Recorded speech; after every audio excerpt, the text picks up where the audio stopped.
Hello friends, welcome back to our channel journey of UAE. दोस्तों, आज हम बात करने वाले हैं एक बहुत ही इंपॉर्टेंट टॉपिक पे। अगर आप दुबई घूमने के लिए या फिर अपने रिलेटिव से मिलने के लिए या फिर किसी काम के सिलसिले में जाना चाहते हैं तो दोस्तों ये वीडियो सिर्फ और सिर्फ आपके लिए है। इस वीडियो को लास्ट तक देखते रहिए ताकि कोई भी छोटी से छोटी इंफॉर्मेशन आपसे मिस ना हो। तो दोस्तों, इस वीडियो को कंटिन्यू करने से पहले मैं आपको बता दूं कि हम अपने चैनल में यूएई और दुबई से रिलेटेड ऐसे ही इंफॉर्मेटिव वीडियो लाते रहते हैं। अगर हमारा कंटेंट आपको पसंद आता है तो इस वीडियो को लाइक कर दे और हमारे चैनल को सब्सक्राइब कर दे और नोटिफिकेशन का बेल आइकन दबा दे ताकि फ्यूचर में जो भी इंफॉर्मेटिव वीडियो हम अपलोड करते रहते हैं वो आपको टाइम टू टाइम मिलते रहे। तो चलिए दोस्तों, हम अपने वीडियो की तरफ बढ़ते हैं और बात करते हैं कि इस वीडियो में हम कौन से 4 टॉपिक कवर करने वाले हैं। तो दोस्तों, सबसे पहला टॉपिक है कि आपको फ्लाइट के टिकट कहां से कराने चाहिए, कौन से वेबसाइट में आपको फ्लाइट के टिकट सस्ते पड़ेंगे। दूसरा, कि आपको अगर किसी को मिलने जाना है, घूमने जाना है या काम के सिलसिले में जाना है तो किस काम के लिए कौन सा वीजा आपको लगता है, ये हम टॉपिक नंबर 2 में कवर करने वाले। और साथ ही साथ हम आपको बताने वाले हैं कि 30 डेज वीजा का प्राइस क्या होता है, 90 डेज वीजा का प्राइस क्या होता है और आपको अगर इमीडिएटली कोई वीजा चाहिए तो उसके लिए आपको कितना एक्स्ट्रा चार्जेस पे करना पड़ता है। तीसरा पॉइंट है दोस्तों, इमिग्रेशन से रिलेटेड।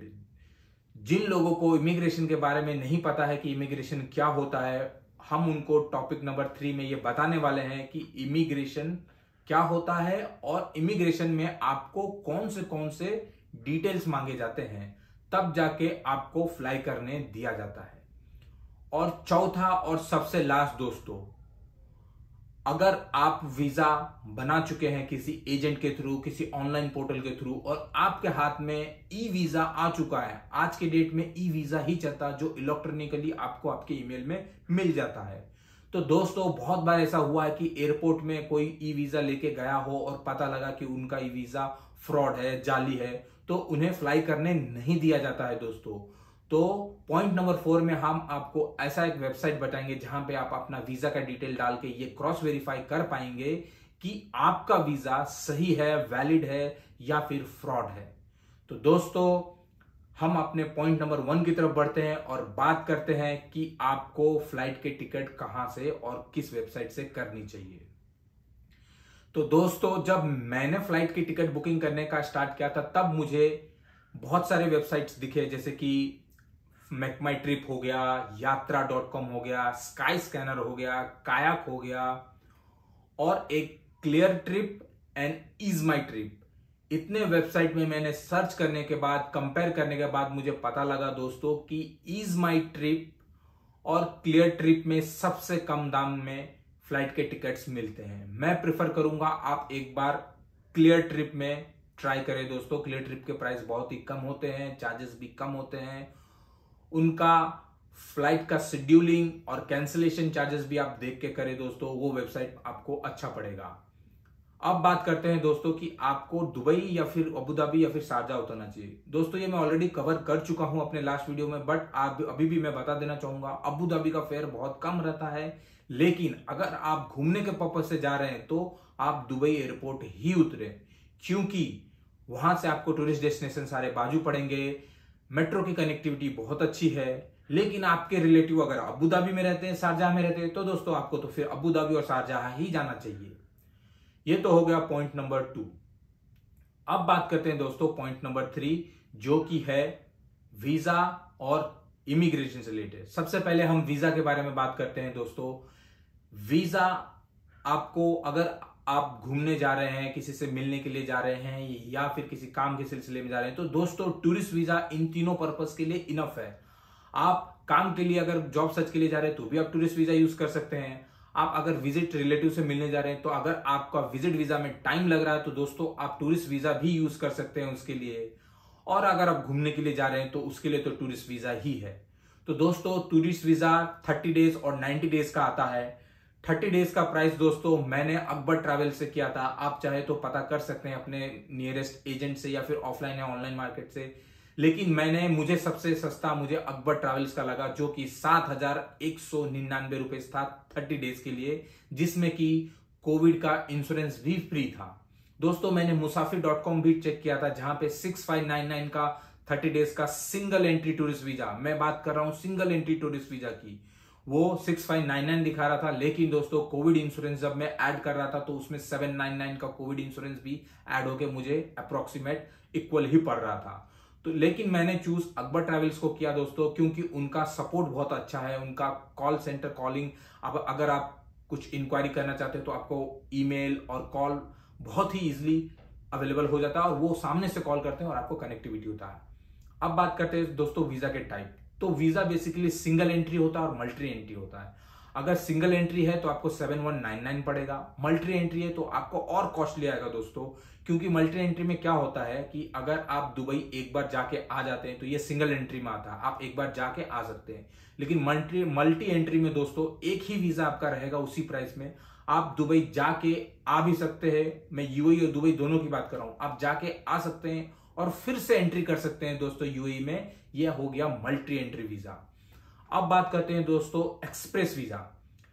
टूरिस्ट वीजा ही रहता है जो 30 और 90 डेज का रहता है, जिसका प्राइस 30 डेज का 7199 रहता है और 90 डेज का आपको अप्रोक्सीमेट 14,000 के आसपास पड़ता है। लेकिन ये हो गया दोस्तों नॉर्मल वीजा। अगर आपको एक्सप्रेस जैसे कि 48 आवर्स के अंदर ही आपको किसी इमरजेंसी की वजह से चाहिए तो दोस्तों आप एक्सप्रेस वीजा की तरफ जा सकते हैं। 30 डेज का एक्सप्रेस वीजा 8199 में मिलेगा दोस्तों। जी हाँ दोस्तों, आपको 1,000 रुपए 30 डेज के लिए एक्सप्रेस वीजा के लिए एक्स्ट्रा देना पड़ेगा। तो ये तो हो गई दोस्तों वीजा, फ्लाइट बुकिंग, और हम आपको होटल के बारे में भी बताएंगे, आपको कहां रहना चाहिए और कौन सा होटल, कौन सा हॉस्टल और कौन सा पीजी आपको सस्ता पड़ेगा। इसके लिए हम एक सेपरेट वीडियो बना के कवर करने वाले हैं दोस्तों। लेकिन अभी के लिए मैं बता दूं, आपको 1 डे का बुकिंग करना पड़ेगा और वो आपको इमिग्रेशन के टाइम दिखाना भी पड़ेगा। तो दोस्तों अब आते हैं पॉइंट नंबर 3 की तरफ। जिन लोगों को इमिग्रेशन के बारे में नहीं पता है वो क्या होता है और क्या डिटेल्स देने पड़ते हैं, तो हम आपको बता दें कि इमिग्रेशन वो प्रोसेस है जो सिर्फ और सिर्फ इंटरनेशनल ट्रैवल के दौरान होता है। तो दोस्तों अगर आप डोमेस्टिक ट्रैवल करते हैं तो आप जब भी बैगेज चेक इन करते हैं, फिर आप सिक्योरिटी चेक पास करते हैं, तो फिर आप डायरेक्ट डिपार्ट कर सकते हैं फ्लाइट के लिए, आपको और कोई इमिग्रेशन जरूरत नहीं। लेकिन आप अगर इंटरनेशनल ट्रैवल करते हैं दोस्तों, तो आपको इमिग्रेशन प्रोसेस से गुजरना पड़ता है, जहां की आपको फ्लाइट के टिकट्स, रिटर्न फ्लाइट्स भी आपको दिखाना पड़ता है दोस्तों। अगर आपने 30 डेज का टूरिस्ट वीजा लिया हुआ है तो आपको आज ट्रैवल करे तो आपको 30 डेज से पहले के रिटर्न टिकट भी दिखाने पड़ते हैं और आपका वीजा दिखाना पड़ता है, और इसके साथ ही दोस्तों आपको होटल बुकिंग भी दिखाना पड़ता है। यहां पे मैं आपको एक छोटा सा टिप देना चाहूंगा दोस्तों, अगर आप किस टूरिस्ट घूमने के लिए जा रहे हैं और आप 30 डेज के लिए जा रहे हैं तो आपको 30 डेज का होटल बुकिंग या हॉस्टल बुकिंग नहीं दिखाना पड़ेगा दोस्तों। आप एक दिन का बुकिंग दिखा दीजिए और उनको बता दीजिए कि मैं उस होटल में जाऊंगा, देखूंगा वो होटल अच्छा है कि नहीं, उसके बाद मैं उनको कंटिन्यू करूंगा या फिर कहीं और बुक करूंगा। आप ऐसा भी कर सकते हैं, या दोस्तों अगर आप डमी बुकिंग दिखाना चाहते हैं तो वो भी दिखा सकते हैं। डमी बुकिंग क्या होता है दोस्तों, आप booking.com पे विजिट कीजिए और ऐसा बुकिंग जो कि फ्री कैंसिलेशन अवेलेबल हो उस ऑप्शन में, आप वो बुक कर लीजिए। जैसे कि मैं किसी होटल में जा रहा हूं, वहां पे फ्री कैंसिलेशन है, तो दोस्तों आप बुकिंग कर लीजिए, फिर जिस दिन आप ट्रैवल करें उस दिन आप कैंसिल कर लीजिए, आपको कोई चार्जेस नहीं लगेगा। ये एक तरफ से डमी बुकिंग हुआ जो कि आपको इमिग्रेशन को पास करने के लिए हेल्प करेगा। तो ये तो हो गई दोस्तों पॉइंट नंबर 3, जहां पे हमने इमिग्रेशन और फ्लाइट बुकिंग सारे डिटेल्स वीजा के बारे में बात कर लिया। अब बात करते हैं पॉइंट नंबर 4 जो सबसे इंपॉर्टेंट है दोस्तों। अगर आपने अपने ऑफलाइन एजेंट या फिर किसी ऑनलाइन पोर्टल से वीजा अप्लाई किया, जैसे कि अकबर ट्रैवल या कहीं से भी, या मुसाफिर.com या फिर मेक माई ट्रिप, कहीं से भी आपको ई वीजा मिलता है दोस्तों। अभी इलेक्ट्रॉनिक वीजा का जमाना है, तो जैसे ही ई वीजा आपके ईमेल पे आ जाता है दोस्तों, तो आप कैसे उसको क्रॉस वेरीफाई कर सकते हैं कि वो सही है, वैलिड है या रॉन्ग है। दोस्तों एयरपोर्ट में ऐसा बहुत बार हो चुका है कि लोग फ्लाइट के टिकट, बुकिंग, होटल सब करके आते हैं और एयरपोर्ट में, दुबई एयरपोर्ट नहीं दोस्तों, अपने कंट्री के एयरपोर्ट में, जैसे मैं मुंबई से ट्रैवल करता तो मुंबई एयरपोर्ट में आपको पता लग जाएगा कि आपका वीजा रॉन्ग है और आपको फ्लाई करने नहीं दिया जाएगा। ऐसा बहुत बार एयरपोर्ट में हुआ है कि किसी एजेंट के थ्रू उन्होंने वीजा कराया है और उनको गलत visa, wrong visa, invalid visa दे दिया गया और वो फ्लाई नहीं कर पाए दोस्तों, सारा का सारा पैसा वेस्ट हो गया। तो मैं आपसे रिक्वेस्ट करूंगा दोस्तों, जैसे ही आपका ई वीजा आ जाए आप सबसे पहले ई वीजा क्रॉस वेरीफाई कर लीजिए, ताकि आपका कोई भी मेहनत का पैसा बेकार ना जाए। तो दोस्तों चलिए हम देखते हैं कि हम ई वीजा को कैसे क्रॉस वेरीफाई कर पाएंगे दुबई और यूएई के ऑफिशियल वेबसाइट में। तो दोस्तों जैसा कि आप देख पा रहे हैं, ये स्मार्ट सर्विसेज igp.government.e का एक वेबसाइट है जो कि यूनाइटेड अरब एमिरेट का ऑफिशियल साइट है। तो दोस्तों इसका लिंक मैं आपको डिस्क्रिप्शन में दे दूंगा, आप सिंपली उस पर क्लिक करके मेरे बताए अनुसार ये स्टेप्स फॉलो कीजिए और आप अपने वीजा को क्रॉस वेरीफाई कर लेंगे इजीली। तो सबसे पहले दोस्तों आपको यहां पे दोनों ऑप्शन में से पासपोर्ट इंफॉर्मेशन चूज करना पड़ेगा। सेकेंड ऑप्शन है रेसिडेंसी और वीजा, यहां पे आपको दोस्तों वीजा सेलेक्ट करना है। इसके बाद थर्ड ऑप्शन आता है दोस्तों, जहां पे आपको अपना पासपोर्ट नंबर एंटर करना पड़ेगा। दोस्तों मैंने यहां अपना पासपोर्ट नंबर पहले से एंटर कर रखा ताकि कोई गलती ना हो। चौथा ऑप्शन आता है दोस्तों पासपोर्ट एक्सपायरी, आपको सिंपली इस कैलेंडर के आइकन पे क्लिक करना है दोस्तों, और आपका जो भी पासपोर्ट एक्सपायरी डेट है वो आपको फिल कर देना है। उसके बाद पांचवा ऑप्शन आता है दोस्तों नेशनैलिटी। नेशनैलिटी जैसे मैं इंडियन हूं, मैं इंडिया से ट्रैवल कर रहा हूं दोस्तों, तो नेशनैलिटी कोड है 205। दोस्तों जिन लोगों को भी अपना नेशनैलिटी, अपने कंट्री का नेशनैलिटी कोड यहां पे नहीं पता, वो सिंपली क्या कर सकते हैं, आप अगर 205 करके टाइप करेंगे तो सिंपली इंडिया सेलेक्ट होगा। लेकिन आपको अगर कोड नहीं पता है दोस्तों, तो आप इस ड्रॉप डाउन में क्लिक करके अपने कंट्री का नाम एंटर कर सकते हैं दोस्तों, और ड्रॉप डाउन से भी सेलेक्ट कर सकते हैं। ये दोनों ऑप्शन में से आप कुछ भी करें दोस्तों, दोनों text box field automatically select हो जाएंगे। उसके बाद ऑप्शन, लास्ट ऑप्शन आता है I am not a robot, इसको आपको टिक कर देना है दोस्तों। फिर सिंपली आपको इस सर्च आइकन के बटन पे क्लिक करना है दोस्तों। आप जैसे इस पे क्लिक करेंगे आपका इंफॉर्मेशन आ जाएगा। अगर ये इंफॉर्मेशन वहां शो करता है तो दोस्तों समझ जाइए कि आपका वीजा वैलिड है और आपको एक वैलिड वीजा मिला है। अगर यहां पे दोस्तों ये दिखाता है नो डेटा फाउंड, इसका मतलब आपका रिकॉर्ड यूएई के गवर्नमेंट के साइट में नहीं है दोस्तों। आप अपने एजेंट से क्रॉस वेरीफाई कीजिए कि यहां क्यों नहीं दिख रहा है। उसके बाद आते हैं दोस्तों कुछ इन्फॉर्मेशन है, जैसे फाइल नंबर। आपको ये क्रॉस वेरीफाई करना है कि आपके वीजा में जो फाइल नंबर दिया हुआ है वो यही है कि नहीं।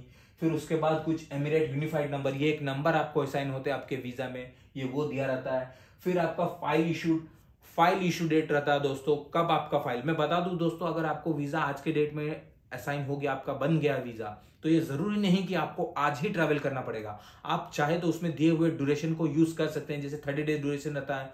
तो आप जब भी आप फॉर एग्जांपल आपका वीजा 30 डेज है, लेकिन 30 डेज कब है दोस्तों, जब आप ट्रैवल के लिए दुबई जाएंगे, जब लैंड करेंगे वहां पे आपका स्टैंपिंग होता, उस दिन से 30 डेज आपका वैलिड रहेगा दोस्तों। तब का आपका ड्यूरेशन रहता है, जब आप यूज करोगे वहां से 30 डेज। और याद रखिए दोस्तों, आपका वीजा का भी वैलिडेशन होता है। आपको उस वीजा को 30 डेज या 60 डेज के जो डिस्क्रिप्शन में दिया हुआ रहेगा आपके वीजा के, उसके अंदर ही आपको यूज करना है दोस्तों। उसके बाद आपका वो वैलिडिटी स्टार्ट होता है। और कुछ एक्सपायरी और फाइल स्टेटस दिया हुआ रहता है दोस्तों। फाइल स्टेटस वो होता है दोस्तों, जैसे कि आपने वीजा बना दिया है और आप यूज करें, जैसे आप कुछ स्टेटस एक्टिव रहता है, कुछ स्टेटस क्लोज रहता है। एक्टिव वो होता है दोस्तों जो यूज कर रहे हैं, जो वीजा है, और क्लोज्ड वो होता है दोस्तों, जैसे कि मेरे स्टेटस में दिया हुआ है, मैं इस वीजा को यूज कर चुका हूं, मैं दुबई जाके आ भी चुका हूं, तो ये क्लोज स्टेटस दिखा रहा है। तो दोस्तों इतना ही था पॉइंट नंबर 4 में। अब हम बात करते हैं हॉस्टल और होटल्स और दुबई में आप कहां स्टे करेंगे। दोस्तों इस टॉपिक पे मैं सेपरेटली एक वीडियो बनाऊंगा। आज का वीडियो ऑलरेडी इतना लंबा हो चुका है, इस टॉपिक को मैं दूसरे वीडियो में कवर करूंगा। आज के लिए इस वीडियो में इतना ही, हम मिलते हैं अगले वीडियो में। तब तक के लिए जय हिंद, जय भारत।